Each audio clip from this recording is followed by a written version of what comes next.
Hello, good morning. I am Colleen Milne here representing Tambre Digital Health. Thank you to LSI for this mask-free time to present. It always feels really nice. We have a problem. It's 2021, and we are still implanting orthopedic medical devices, crossing our fingers and hoping that they work. Because at the end of the day, the only way to really test their efficacy is to use imaging or patient reporting, right? Imagine if you were a Formula One driver. Okay, and for your next race, we gave you a 1981 Toyota station wagon. Doesn't make a lot of sense, does it?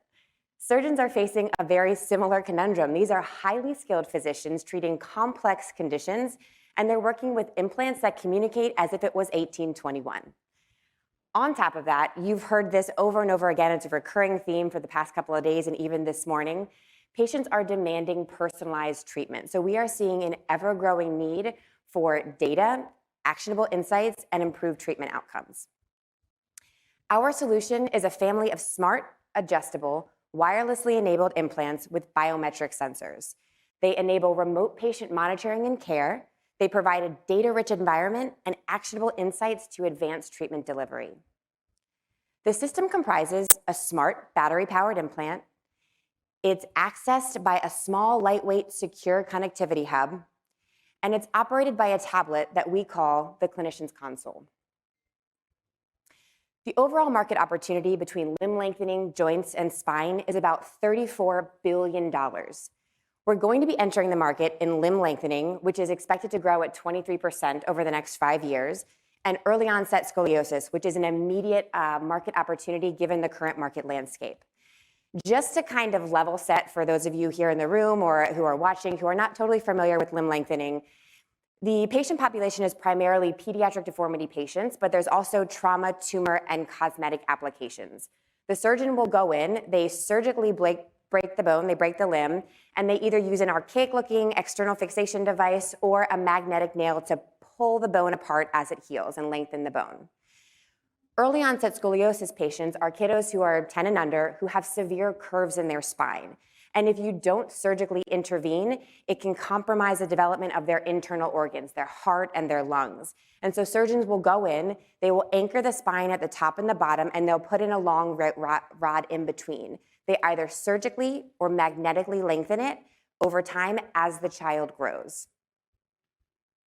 We have split up the market into about 3 different categories. And really, all the people that you see up here, we consider potential partners versus competitors.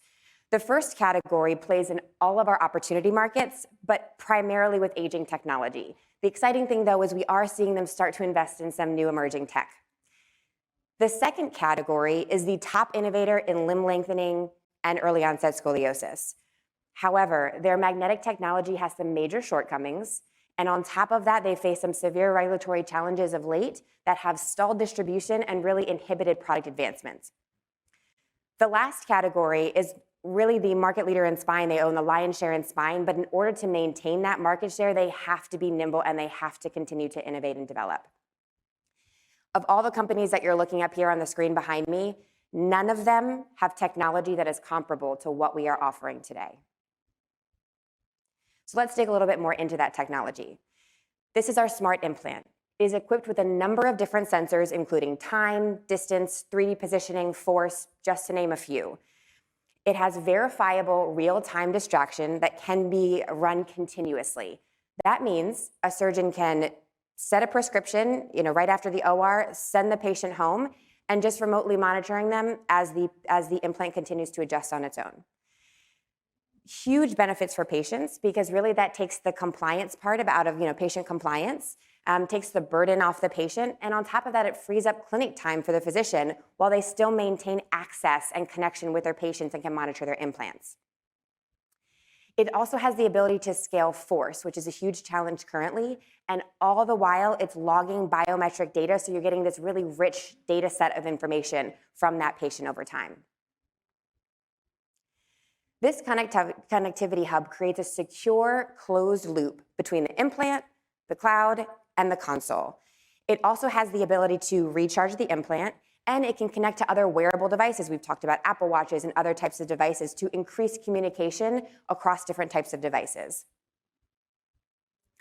The clinician console is what physicians use to operate the device. So they go in here, they can distract, they can compress, do whatever they need to do with the implant. They can also see all of the patient's biometric information, and this is sterilizable. So you could take it into the OR, or you could have it in the clinic beside you.